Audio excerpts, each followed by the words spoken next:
What is going on, guys? It is Wrestlemania here, back with another video. Wrestling fans love it when they get dream matches like Hulk Hogan vs The Rock from Wrestlemania 18. While fans complain these dream matches are few and far between, that's not the case as seen with the following dream matches that did take place. Number 1. Hulk Hogan vs Bret Hart on Nitro in 1998. Given WCW's deep talent roster, it's no surprise Hulk Hogan worked dream bouts in the promotion. As we've covered in previous videos, Bret Hart claims Hogan was supposed to wrestle him and drop the WWF Championship in 1993. That didn't happen, but fans got to see the two battle during the 28th September 1998 edition of Monday Nitro. Unfortunately, the match was a short dud that saw Bret Hart injured and stretchered out. Sting would take the Hitman's place, only for Hart to return and attack the Stinger. Yet another questionable WCW swerve, and what a waste of what could have been a true dream match. Number 2. Hulk Hogan vs Rick Rude, house shows in January 1988. Wrestling lore has it that Hulk Hogan didn't want to work with Ravishing Rick Rude because the Ravishing one worked too stiff. The two did lock up though in January 1988, working a live event at the Boston Gardens and another in Vancouver, British Columbia. While it's hard to say how a program between the two would have played out, the Boston match can be found on the video Hulk Hogan: The Unreleased Archives, giving fans an idea of how Hogan and Rude worked together. Randy Savage vs Shawn Michaels at the UK Rampage Tour in 1992. Following the split of the Rockers, Shawn Michaels began a singles career that would eventually earn him a spot in the WWE Hall of Fame.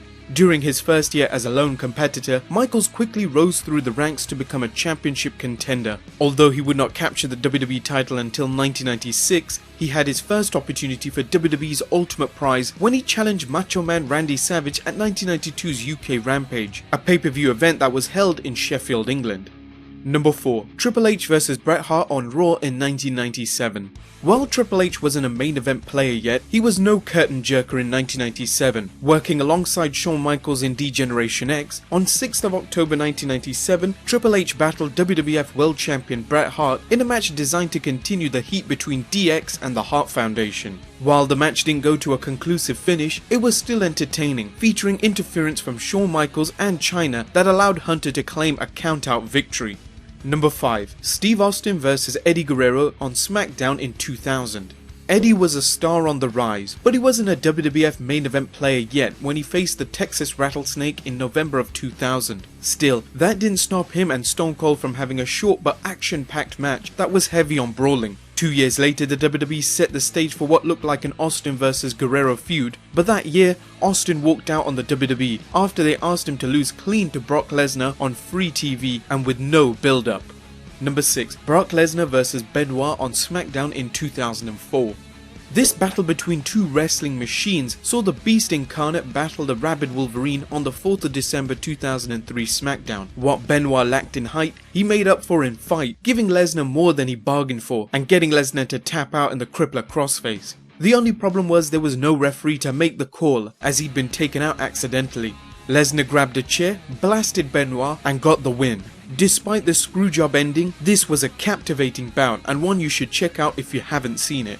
Number 7. Razor Ramon vs The Undertaker on house shows in 1992 and 1993. The bad guy was still playing a bad guy when he tangled with Taker in September 1992, taking a powder after the dead man nearly hit the tombstone on him. The two scrapped again, this time in early 1993 when Razor walked out again. The second Razor Undertaker match can be found on the WWF Coliseum video, WWF Smack 'em and Whack 'em. Number 8. AJ Styles vs Shinsuke Nakamura at Wrestle Kingdom 10. Yes fans, this did happen, and it was everything you hoped for and more. Nakamura was IWGP Intercontinental Champion when he defended the title against the Phenomenal One at New Japan Pro Wrestling's Wrestle Kingdom 10.